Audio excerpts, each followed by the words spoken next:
अंबाजोगाई येथे बीड जिल्ह्यातील पहिले योग शिक्षणाचे धडे देण्यासाठी ओमकार योग शिक्षण संस्थेची स्थापना करण्यात आली असून त्याचा शुभारंभ नुकताच 3 जुलै रोजी बीड जिल्ह्याच्या माजी खासदार डॉक्टर प्रीतमताई मुंडे यांच्या शुभ हस्ते व मान्यवरांच्या उपस्थितीत करण्यात आला। योग, समाजसेवा आणि युवकांच्या सर्वांगीण विकासाचा ध्यास घेऊन सुरू झालेल्या या संस्थेमुळे बीड जिल्ह्यात योग शिक्षणाचे नवे पर्व सुरू झाल्याची भावना उपस्थितांनी व्यक्त केली। या कार्यक्रमास प्रमुख पाहुणे म्हणून ओम शांती सेंटरच्या संचालिका ब्रह्मकुमारी सुनीता दिदी, जीवन शिक्षण प्राथमिक विद्यालय अंबाजोगाईच्या मुख्याध्यापिका सौ अंजलीताई लोहिया, अंबाजोगाईतील ज्येष्ठ पत्रकार परमेश्वर गीते उपस्थित होते। स्वागतोत्सुक म्हणून आशा फाउंडेशन महाराष्ट्र राज्याचे अध्यक्ष तथा संस्थेच्या सहसचिव सौ स्वप्नाली नितेश शिराळे यांनी मान्यवरांचं स्वागत केलं। व्यासपीठावर ज्ञानदीप अकॅडमीचे संस्थापक तथा ओमकार योग शिक्षण संस्थेचे उपाध्यक्ष प्राध्यापक दत्ता दराडे उपस्थित होते। संस्थेचे संस्थापक माजी सैनिक दत्ता लांबसर व संस्थेचे सचिव योग गुरु धनंजय इंगळे यांनी उपस्थितांचे आभार मानले। या कार्यक्रमाचं सूत्रसंचालन योग शिक्षिका सुनीता नागरगुजे यांनी केलं। कार्यक्रमाची सुरुवात दीप प्रज्वलन करून महाराष्ट्राचं दैवत स्वर्गीय गोपीनाथराव मुंडे यांच्या प्रतिमेस पुष्पहार अर्पण करून करण्यात आलं। यावेळी माजी खासदार डॉक्टर प्रीतमताई मुंडे यांनी योगाचं महत्त्व पटवून देताना सांगितलं की योग हा केवळ व्यायाम नसून शारीरिक, मानसिक आणि आध्यात्मिक बळ देणारा मार्ग आहे। योगाच्या माध्यमातून समाजातील भेदभाव दूर करून सर्वांनी एकत्र येत महाराष्ट्र अधिक सक्षम बनवावा असं आवाहन त्यांनी केलं। काही का असेना निमित्त पण आज आपल्याला योग साधनेचं महत्व हे अधिकाधिक लोकांना पटलेलं आहे आणि ते काळाची गरज आहे हे लक्षात घेऊन केवळ आपण घरी वर्षातून एक दिवस 21 जूनला योग करणं हे उद्देश योग हा आपल्या जीवनशैलीचा भाग झाला पाहिजे या दृष्टीने आपण कार्य करत आहात। त्याबद्दल मी तुम्हाला खूप खूप शुभेच्छा देते। पण मी आज माझ्यासारख्या व्यक्तीने जर घरी योगा करायचं ठरवलं तर मी कसं करणार जर माझ्यासाठी चांगले प्रशिक्षक नसतील। आता आपण सगळे टेक्नॉलॉजीच्या जगात आहोत। कुठलीही गोष्ट फटकेने फोन काढतो आणि गुगलवर शोधतो, चॅट जीपीटी वरती बघतो।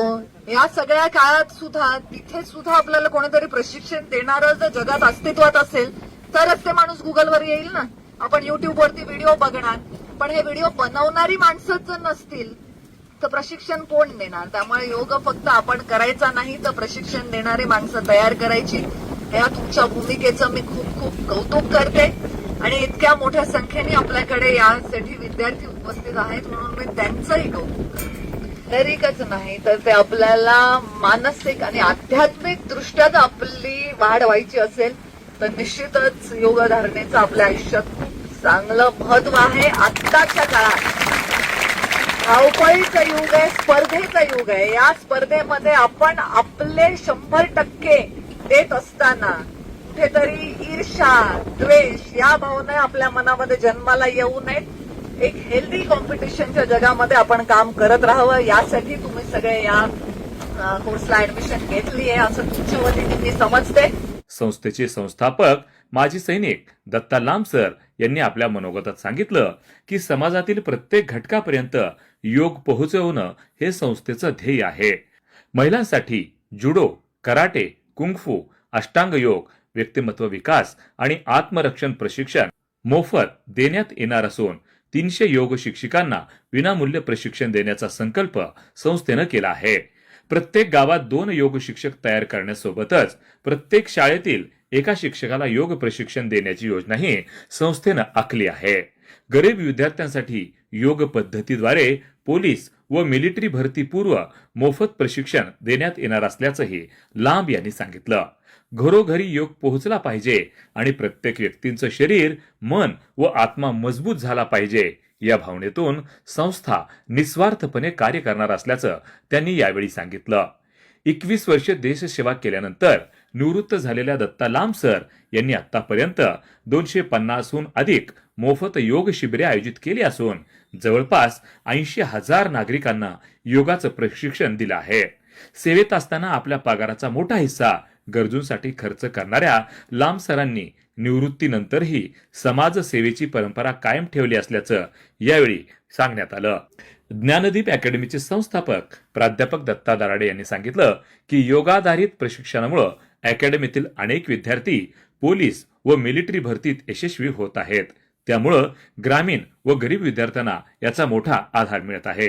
या कार्यक्रमास श्रवण ऑर्केस्ट्राचे संचालक तथा सुप्रसिद्ध गायक ज्ञानेश्वर नागरगोजे, योग शिक्षिका सौ मनीषाताई इंगळे, माजी सैनिक परमेश्वर साठे, सौ अंजली पाटील, योग शिक्षिका सौ सरला उपाध्याय, योगगुरु भानुदास देशमुख, आंतरराष्ट्रीय गोल्ड मेडलिस्ट योगगुरु सोमेंद्र शास्त्री, योगगुरु अमित वर्मा, फार्मासिस्ट तथा योग शिक्षक गौरव गित्ते, डॉक्टर मोहन मुंडे, योगगुरु सचिन थोरात, योगगुरु परमेश्वर भिसे, योग शिक्षिका प्रिया शिंदे यांच्यासह विविध क्षेत्रातील मान्यवर या प्रसंगी उपस्थित होते. अंबाजोगाई शहरात सुरू होणारे हे बीड जिल्ह्यातील पहिले व्यापक योग प्रशिक्षण केंद्र ठरणार असून समाजाच्या सर्वांगीण आरोग्यासाठी ही संस्था महत्वाची भूमिका बजावणार असल्याची भावना उपस्थितांनी व्यक्त केली.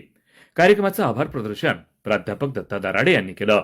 या कार्यक्रमासाठी ज्ञानदीप अकॅडमीचे सर्व विद्यार्थी, प्राध्यापक, सहकारी, स्नेहीजन व असंख्य कार्यकर्ते, पदाधिकारी मोठ्या संख्येनं उपस्थित होते. बीड जिल्ह्यात योग शिक्षणाची धडा देणारी पहिली संस्था उभी राहत असल्यानं एक चांगली संधी या निमित्तानं निर्माण झाली असल्याची भावना या प्रसंगी व्यक्त करण्यात आली. वार्ता न्यूज करिता परमेश्वर गित्तेसह संभाजी मस्के, अंबाजोगाई, जिल्हा बीड. खूप भाग्यवान आहात हे विद्यार्थी, कारण की योग ही आता सध्या काळाची गरज आहे म्हणतात तसं आहे. कारण की घराबाहेर निघाले की दूषित हवा, दूषित अन्न, दूषित पाणी, दूषित विचार, सगळं काही दूषित झालं आहे. जहर तो खाना है लेकिन जिंदा भी रहना है, स्वामीजी नेहमी म्हणतात की जगच असं झालंय आहे की या जगामध्ये स्वतःचं अस्तित्व आपल्याला टिकवायचंय, स्वास्थ्य राहायचंय. स्वस्थ है तो सब कुछ है, हेल्थ है तो वेल्थ है, सब कुछ है. म्हणून लहानपणापासूनच खूप काळाची गरज झालेली आहे योगाचं शिक्षण देणं. आणि मी खरंच दत्ताजी सरांना सॅल्यूट करते त्यांच्या कार्याला आणि त्यांच्या सर्व टीमला. त्यांनी एक खूप सुंदर उपक्रम अगदी चालू केलेला आहे आणि योग शिक्षक तयार करणं हे खूप खरंच काळाची गरज झालेली आहे. सध्या योग शिक्षक आम्हाला तयार करायचे आहेत आणि जास्तीत जास्त तळागाळापर्यंत स्वामीजींचं कार्य जे आहे, योग प्रत्येक व्यक्तीपर्यंत गेला पाहिजे. हे आपल्याला अति आवश्यक ती गोष्ट आहे. आणि स्वस्थ आपण राहिलो तर आपण आपल्या घराचे जसे आदर्श आहोत हे ना, आपले मुलं आपले आदर्श असतात आणि बघतात घरामध्ये आई कशी आहे, स्वस्थ आहे का, वडील कसे आहेत, स्वस्थ आहे का. आज एक खूप आनंदाचा दिवस आहे, त्यामुळे प्रकृती देखील आनंदाने येण्याच्या मार्गावर आहे खाली. नाही, जेव्हा खूप आनंद होतो ना तेव्हा ओसंडून जातं. प्रकृती पण आपलं रूप दाखवायली आहे. नाही, मी प्रथम राम सरांचे खूप मनापासून धन्यवाद करते की त्यांनी बीड जिल्ह्यामध्ये, त्यात आपल्या अंबाजोगाई शहरामध्ये योगाचे जे प्रशिक्षण केंद्र उभारण्याचा संकल्प केला आणि ते आज प्रॅक्टिकलमध्ये त्यांनी आणलंय. त्यांचे मी मनापासून धन्यवाद करते. मी करणार, म्हणायचं पण करायचं नाही. रात्री कोण कोण बघतं फोन जास्त वेळ? 11, 12 कोण नाही. आता नाही येत, इथं आलात घरी आता जरी सरने जमा करून घेतले असतील, हे अलाउड केले नसतील. अलाउडच नाही. हा, तेच छान आहे. नाहीतर तुम्ही 12 1 पर्यंत इंस्टा, फेसबुक, स्नॅपचॅट,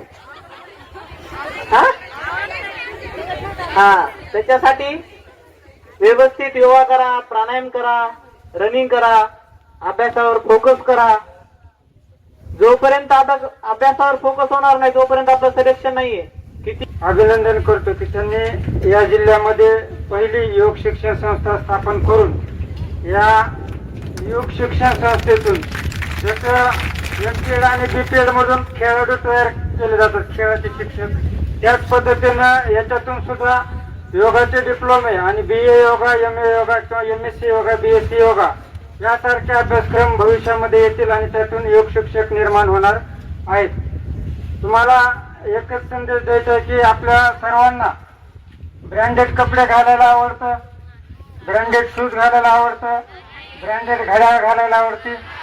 चांगलं आवडत नाही काहीच नाही चांगलं आवडलं तर नाही आवडत, पण चांगलं शरीर तरी ठेवा. जिम मध्ये व्यायाम करणाऱ्यांच्या बातम्या आपण वाचल्या असतील, ऐकल्या असतील की व्यायाम करता करता कोसळून मरण पावल्याच्या. परंतु योगा करत असताना एकही बातमी आलेली नाही की योगा करताना तो एक्सपायर झालाय म्हणायचं. कारण असं आहे की जिम मध्ये हेवी वेट वगैरे आपण उचलतो आणि ते वजन किती उचलावं हेही त्याला भान राहत नाही आणि त्यांच्या मेंदूपर्यंत नसा त्याच्या पूर्ण येऊन फाटल्या काही उदाहरण आहेत. परंतु योगा हा आपल्या शरीराच्या अंतर्मनातील संपूर्ण घाण, विषारी द्रव्य, विषारी पदार्थ बाहेर टाकण्याचं काम करून मन, शरीर आणि आत्मा या तिघांना जोडून ठेवण्याचं काम करतं.